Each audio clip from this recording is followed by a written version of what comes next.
Somewhere in the United States, parked in a hangar that costs more to run than most schools, sits a machine so expensive that the money spent on it could have handed every single household in Britain a check for around $60,000. Every household. All 28 million of them. You could do it and still have hundreds of billions left over to build hospitals, schools, and roads. That machine is a fighter jet. Will be something new in the skies in America, patrolled by American air power. But the F-35 fighter jet has already taken heavy rhetorical fire from Congress, the military, and even President Trump. One aircraft program, and by the time the accountants finally close the books on it, it will have cost more money than entire nations produce in a year. But here is the strange part. The people who built it were not fools. They were some of the most brilliant engineers alive, working for the most powerful military in history, with what was effectively a blank check. And their whole goal, the entire reason this jet exists, was to save money. They set out to build the cheapest, simplest, most efficient fighter the world had ever seen. I've been lucky enough to fly some F-18, Hornet, Super Hornet, F-16 during different tours in my career. So how did the plane that was designed to save money become the single most expensive object ever built by human hands? Stay with me, because the answer is not what you would guess. And the final number, the real one, has not even stopped climbing yet. This is the F-35. Here is the thing you have to understand. This story is not really about a jet. It is about a single decision, made in a quiet Pentagon meeting room in the early 1990s, that seemed so obviously smart at the time that almost nobody argued against it. One promise, and that one promise would go on to cost more than $1 trillion. To see how, we have to go back to the problem they were trying to solve. In the 1990s, the American military had 3 air forces and a headache. The Air Force wanted a sleek new fighter to rule the skies. The Navy needed something tough enough to slam onto the deck of an aircraft carrier at sea. And the Marines wanted something almost magical. A jet that could take off from a short strip and land straight down, vertically, like a helicopter. 3 branches, 3 completely different planes, 3 completely different bills, each running into the hundreds of billions. And then someone had what looked like the smartest idea in the building. What if we did not build 3 jets? What if we built one? One single aircraft, with one shared design, that all 3 branches could fly. They would buy the parts in bulk, they would share the factories, they would split the research. Imagine buying 1 car for an entire street instead of 1 for each house. The savings would be enormous. They called it the Joint Strike Fighter, and on paper, it was beautiful. The Pentagon estimated the whole thing, designing it, building it, all of it, at around $200 billion. Lockheed Martin won the contract in 2001. The future of American air power had arrived, and it was going to be a bargain. It was, in fact, going to be the most expensive miscalculation in military history. But to understand why, you have to look at that one promise again. The promise that all 3 branches could fly the same jet. Because hidden inside it was a problem nobody wanted to say out loud. The single-seat, single-engine stealth fighters can be armed with bombs, missiles, and 25mm cannons. Think about what they had actually agreed to. The Air Force version needed to be fast and light. The Navy version needed to be heavy and rugged, with reinforced landing gear and a hook to catch the carrier deck. And the Marine version needed a giant lift fan buried in its body so it could land vertically. A feature so complex, it is one of the hardest things in all of aviation. Now, try to design one aircraft that does all 3. The moment you make it light enough for the Air Force, it is too fragile for the Navy. The moment you build in the Marines' vertical landing system, you have carved a massive hole in the middle of the fuselage that the other 2 versions do not even need. Every choice that helped one branch hurt another. The engineers were not building one plane that did 3 jobs. They were building 3 different planes that were forced to share a body they did not fit into. And it gets worse. Because to keep that fragile piece between the 3 branches, the designers made a decision that would haunt the entire program. They decided to start building the jets before they had finished designing them. In the aerospace world, this has a polite name. They call it concurrency. In plain English, it means assembling the plane and figuring out if it works at the same time. It is like printing 1,000 copies of a book before you have finished writing it, and then discovering halfway through that you need to rewrite the ending. That is exactly what happened. As the test pilots flew the early jets, they kept finding problems, and not small ones. Take the helmet. The F-35 came with a $400,000 helmet. Yes, the helmet alone cost as much as a house, designed to let the pilot literally see through the floor of the aircraft, using cameras mounted on the body of the jet. It was science fiction made real. Except it did not work properly. The image was blurry and jittery, and at night it produced a faint green glow that made it dangerous to land. Then there was the lightning problem.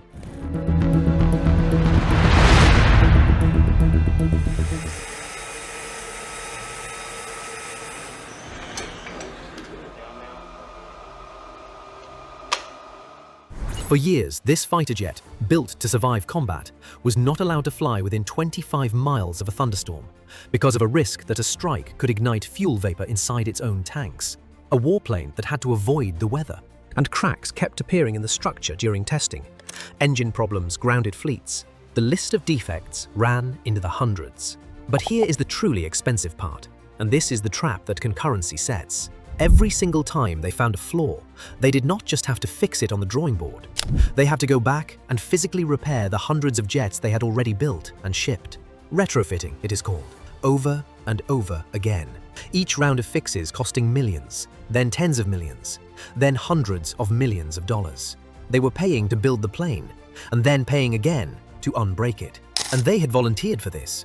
But the physical jet was only half the machine. Because the F-35 was sold as more than an aircraft, it was sold as a flying computer, and at the heart of it sat a piece of software with a quiet, harmless-sounding name, Alice. It stood for the Autonomic Logistics Information System, and it was supposed to be the brain of the whole fleet, tracking every part, ordering every repair, telling the ground crew exactly what each jet needed before it even landed. In theory, it was genius. In practice, it became one of the most hated systems in the entire military. Alice was so unreliable that it would sometimes ground a perfectly healthy jet because it falsely believed a part had failed. Maintenance crews ended up keeping paper records and improvised workarounds just to get planes into the air, fighting the very system that was meant to help them. The software was so heavy that early versions needed servers packed into shipping crates that had to be physically hauled around the world. A jet built for the 21st century was being held back by a computer program that could not be trusted to tell the truth about its own aircraft. Eventually, the military gave up trying to fix it and announced they would replace it entirely. Another bill, another delay, another few zeros. And then there was the gun. For all its futuristic technology, one version of the F-35 came with a built-in cannon, and for years, it could not shoot straight. Testing found the gun was missing its targets, with the aircraft's own software miscalculating where the rounds would land. A fighter jet, the most expensive in history, whose gun could not reliably hit what it was aiming at. Each of these problems on its own might have been a footnote. Together, they tell you something about how this program actually worked. And here is something most people watching this never realized. America did not pay for all of this alone. The F-35 was sold to the world. Britain signed up early, committing billions of pounds and building parts of every single F-35 ever made, no matter which country flies it. Italy, Norway, Australia, the Netherlands, and others joined too. It was pitched to them as a smart investment. Get in early, share the costs, share the rewards. What none of them fully grasped was that they were not just buying a jet, they were buying a share in the overruns. When the bill climbed, it climbed for everyone. The partners were strapped to the same runaway train, and there was no easy way off. But the cost overruns, as staggering as they were about to become the smallest part of this story.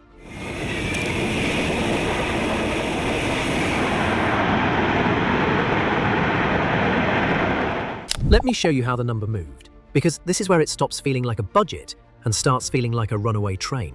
The original plan, roughly $200 billion, with the jets arriving in the mid-2000s.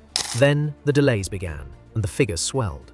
Soon the program was more than a decade behind schedule, and it had blown past its original cost estimate by $183 billion. Let that sit for a second. The overrun alone, just the amount they went over by, was nearly the size of the entire original budget for some of America's biggest weapons programs. But buying the jets was only ever half the bill. The other half is what it costs to keep them flying. The fuel, the spare parts, the repairs, the maintenance crews for decades into the future. And this is where the real monster was hiding. Because every year that estimate grew. It was $1.1 trillion in 2018. 5 years later, it had climbed to $1.58 trillion, a 44% jump. And when you add the cost of buying the jets to the cost of flying them all the way to their planned retirement, you finally arrive at the number that made headlines around the world. $1.7 trillion. Say it slowly. That is 10 zeros. And someone signed off on every single one. To put that in perspective, $1.7 trillion is more than the entire annual economic output of countries like Spain or Australia. It is more than NASA's total budget across its entire 60-plus-year history, including every moon landing several times over. This is the cost of a single fighter jet program. And here is the part that should genuinely stop you in your tracks. That number is already old. The most recent estimates from the US government's own watchdog now put the lifetime cost of the F-35 at more than $2 trillion. The jet got more expensive between me writing this sentence and you hearing it. Why? Partly because they decided to keep flying it for longer, pushing its retirement from the year 2077 all the way out to 2088, which means more decades of fuel and repairs piled onto the bill. The number is not finished. It is still growing. Now, you might be thinking, fine, it is wildly expensive, but it is the most advanced fighter jet ever built. Surely it is worth it. Surely it works. This jet cost an estimated $100 million. It's part of the most expensive military weapon system ever developed. And this is where the story stops being about money. Because for all those trillions, the F-35 has a quieter, more embarrassing problem. A lot of the time, it cannot actually fly. The military measures this with something called a mission-capable rate. Basically, what fraction of the fleet is ready to do its job at any given moment. For the most expensive weapon in human history, you would expect that number to be high. As of 2026, only about 1 in 4 F-35s was fully mission-capable. 1 in 4. 3 out of every 4 of these trillion-dollar jets were sitting in a hangar, waiting for parts, waiting for repairs, unable to perform their full range of missions. And remember, every one of those grounded jets is still costing money. The military tracks the price of keeping a single F-35 flying for 1 year, what they call the cost per tail. The target was around $6.8 million per jet per year. The actual figure climbed past $7 million and kept rising. Multiply that across a fleet of more than 800 aircraft, year after year, for decades, and you begin to see how a number reaches the trillions and refuses to stop. And there is a final, almost unbelievable twist. Because the jet is so expensive to operate, and because keeping it running has proven so difficult, the Air Force and the Navy have quietly made a decision. They are planning to fly it less. Read that again. They are spending more than $2 trillion on an aircraft, and then deliberately flying it fewer hours, partly because of its own reliability problems, to keep the costs from spiraling even higher. So how did this happen? How did the cheap, simple, money-saving jet become the most expensive machine ever built, and one that struggles to leave the ground? It comes down to that one promise from the 1990s. The idea of one jet for everyone was supposed to be the great cost saver, but it forced engineers to compromise on everything, to satisfy 3 masters who wanted 3 different things. As soon as you're putting the throttle forward, I mean, you're getting a kick in the pants, and it's You tell awesome. me it's fast? It's fast. To hold that compromise together, they rushed into production before the design was ready. And once thousands of jobs, dozens of factories, and the air power of an entire nation depended on the program, it became too big to cancel. And this was not an accident. The work on the F-35 was spread across almost every state in America and several countries abroad. Parts built here, wings assembled there, software written somewhere else. That meant that cancelling the program would not just scrap a jet, it would close factories and end jobs in hundreds of communities at once. Whether or not that was the intention, the effect was the same. The F-35 became almost impossible to kill. Too many livelihoods, too many contracts, too much pride were now strapped to it. Every time someone suggested pulling the plug, the answer came back the same. We have already spent too much to stop now. Which is, of course, exactly the trap. Every problem cost more to fix. Every delay cost more to absorb. And because no single person could stop it, the bill simply kept climbing, year after year, decade after decade. The F-35 was not destroyed by one catastrophic blunder. There was no single disaster, no dramatic crash that ended it. It was destroyed by 1,000 small, reasonable-sounding decisions, each one made to avoid an argument, each one adding a few more zeros to the total. The most expensive mistake in military history was not loud, it was patient. And the real lesson here is not about jets at all. It is about what happens when something becomes too big to question. When a project is so large, so important, and so tangled up in jobs and politics and national pride that admitting it was a mistake becomes more frightening than simply paying for it. So the checks keep getting signed, and the number keeps growing. More than $2 trillion, and counting. No sides, no politics, just the receipts. Count the zeros.